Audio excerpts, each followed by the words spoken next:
can I ask a question? And that is, black men, are you done yet?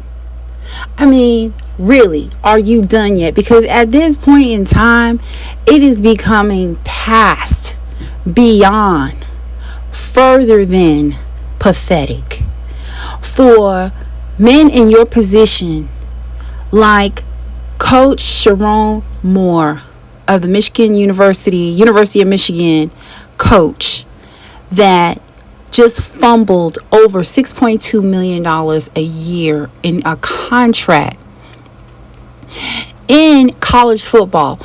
He was not only was he paid handsomely, but he was also the first black American in that position.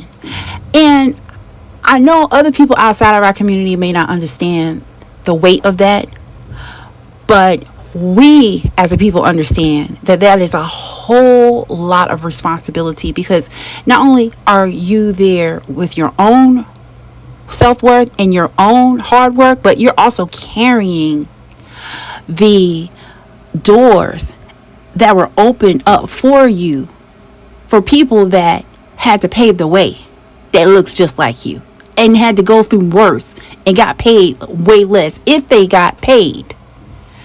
And like, again, at this point, it's pathetic. Like, we keep seeing this over and over and over again. This man, this is my thing. Black men, I want y'all to stop on social media giving white women the impression that black women do not want to see you married or in relationships with white women or other groups of women. We do not care. Our concern is this: don't go into another community of women and do even worse than what you have done in our community. And I'm not saying all black men are like that, but there are a lot of black men that are getting into these different groups of women, and they are pointing back at us to justify their selection of mate, as if we had something to do with that. Just do better for them. It's like over and over and over again. Shannon Sharp was back just a few months ago. He also fumbled the bag.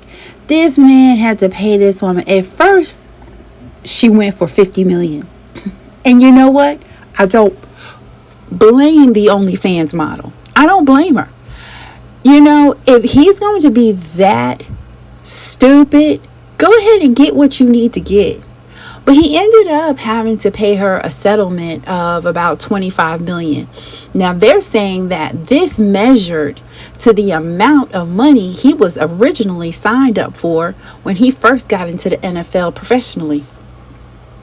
So that means that all of the work, all of the endurance, all of the tears, and the tearing down of your body to get that first contract, that all went out the window on an OnlyFans model that was not even just talking to you. She probably had a plethora of clients. And this is my thing about Sherrone Moore, is that instead of him getting into his role and being a professional first, what you did was you lost a sense of who you are as a black man. And you didn't get into this role just on your merit alone. There were other people before you that were laying the pathway for you to get in there. And then when you get in there, you take advantage of the role, and you don't offer opportunities to other deserving black American women that possibly go to that same university. No, you go after individuals that you feel that if I can bag this white girl, if I can bag a white wife, somehow, somewhere, if I can only wish, I might actually morph into a white man. Because see, that's the reality of all of this at the end of the day.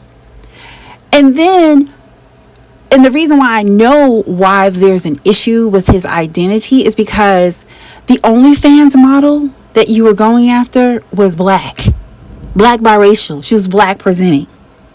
And if I want to be sitting in prison, trust me, as a man, and I had to have a pin up on my wall, between the two of them, who you think I'm going to go for? If I have to spend the rest of my life in prison looking at somebody for the rest of my life, I'm definitely not going to go after the one that I impregnated and forced to have an abortion. This is the 2025 fumble. You know what? Even worse than Shannon, because Shannon's not married. Shannon doesn't have children. Shannon has not destroyed his kids' lives with this foolishness. And that's the reason why I ask, black men, are you done? Are you done? Have you now figured it out that you cannot move with money in America the way you think you can? You are not a white man. And that is okay. It is a great thing to be a black American man. But this is the problem.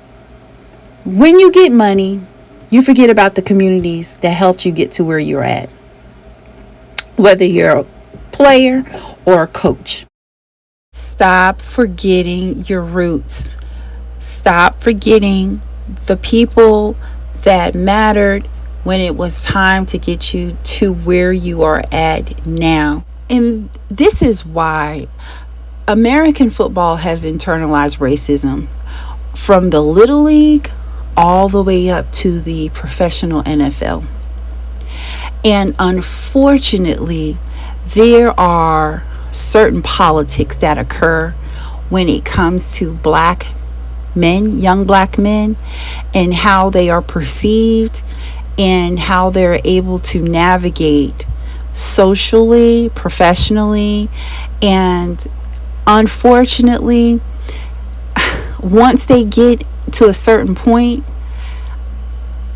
they think that they are under the impression that they are on an equal social level. And it should be that way, right? And I'm not saying that all white Americans in professional or football that's in different leagues are racist. I'm not saying that. Unfortunately, it's the overwhelming majority. And once a young man, especially when they start getting into the high school and the college level, they get into this political phantom within the locker room, because the way psychology works with coaching collegiate levels and also professional level is that you're one, right? And you should be that way because you're one trying to win as a united front, as a team. And everything that they do to condition you, it is to win. You're a winner. We are a winner. If you don't win, we don't win, right? That secures the coach's position for that next year. That secures upcoming contracts. That secures a lot of money in the bag. And that is why you are there. You are there to win. This is a job. And you need to keep that in mind. You're not there to have a new family. You're not there to pick up a new culture. You're not there to get accolade from a group of people that do not know who you really are. You're there just to win and to go home, just like any other occupation. And see, this phantom happens with young black men, and they get invited to the house. They get wrapped up because they're winning, and they're now building these bonds up, but it's all based off of a transaction. Then when they let you in the house, they let you in the front door. And then when they let you in the house, they let you be friends with their daughters. They don't mind you being friends with their daughters if that's what it's going to take for you to win. If that's what it's going to take for them to be able to secure the money when you do get contracts. Oh, sure. Hey, you can have all at them, because that's all a part of the plan. They'll even call in a favor for you. get pulled over by the police, oh, it's a whole nother world. I can call in a favor for you. They'll let you go. They might even apologize to you for pulling you over. But what happens is they lose their identity. And when these black men, like this coach, like Shannon Sharpe, like so many others, they lose their identity and they stop thinking with their identity, and then they get clouded by the phantom politics, the phantom visit to the home, the phantom relationships with the daughters. And very shortly after that, their identity gets lost in the sauce. Because you're inside of that world, you now start taking on their politics when your reality is far different. Yeah, they can say that, you know what, identity politics doesn't work, because identity politics don't work for you when you're making a certain amount of money and you're getting these call-ins for favors and you're under this phantom. Then you start really becoming a super coon and turning the finger of racism from them onto your own people, your own community, knowing what barriers you had to overcome to get to where you're at. You had to be 3 times as good to get half of what the average white American football player would get. Let's be honest. And then once you get into this world, you forget that who you are and what you say will follow you. And especially in this world of social media. And you think that just because you take on their family and you take on their identity and their politics, that somehow that places some type of mask over you that no one else can see. And you walk around with this false perception of self. And you think that, oh, I can marry a white woman, do her however I want to do her, because I'm a white man now. And you don't realize that all that you're doing is performative. And they're allowing you to put on a great show. Let's be honest. Even white people, come on, you got to agree with me. You got to agree with me, because the power brokers, the people making the decisions, are allowing you to do this. They're allowing you to marry that white woman, Shamar Moore. They're allowing you, Sharika Moore. They're allowing you to marry her. They're allowing you to be with that young white girl that you got impregnated. And then boom. Once they are done with you, they are done with you. And the first persons that they're going to use to take it all away are the daughters. Are the ones that you took on because you thought that getting with them is somehow going to make you a white man. And they're going to take that money. They're not going to invest it in the little fields that you started out in, the little football fields that are underfunded. They're not going to help you fund the communities that you used to have to walk through back and forth to practice, while mom or dad or big mama had to work to help get you through to get to where you're at. And what you do is, a lot of these men, the reason why it happens on such a great capacity is because they segregate themselves. Black men that get into these positions, just like this coach, just like Shannon Sharpe, they segregate themselves from their community. And they think that, oh, if I can take on half of the identity of my white wife or my white girlfriend, I can be seen as white. Black men with money, you have to move differently. I'm just being honest. This is not about racism. This is not about, what I'm saying is not, I'm not trying to be racist. I'm being for real. Okay?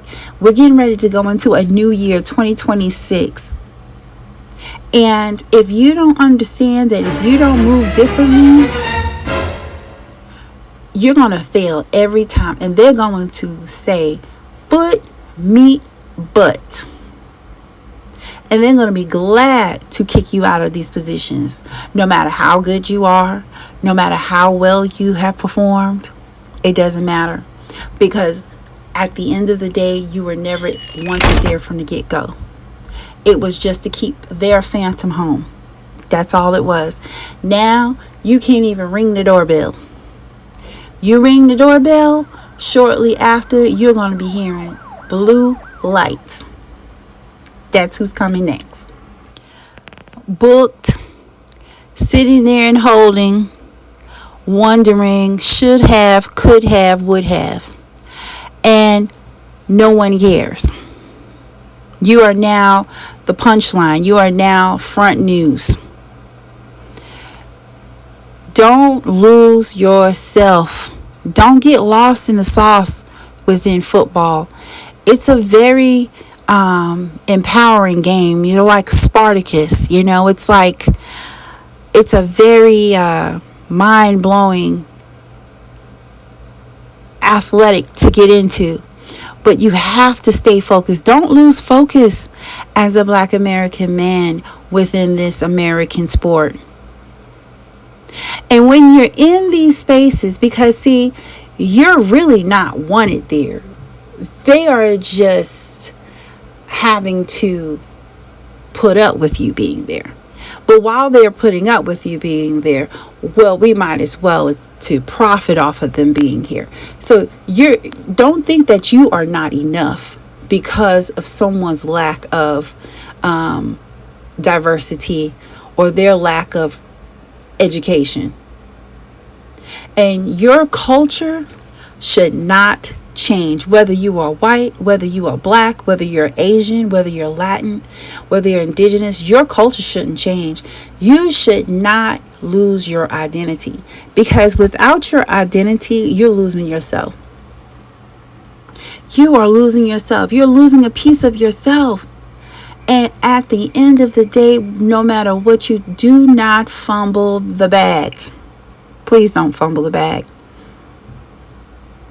Because without the bag, you can't change the trajectory of the next generation. And that's how it is. No one cares about Black man's tears. If they don't care about Black American women tears, they doubly do not care about Black men's tears. Please do like, share, and subscribe. And let me know what you're thinking about this whole situation in the comment section. And I look forward to reading some of your comments. I hope you have a blessed rest of your day. Bye-bye.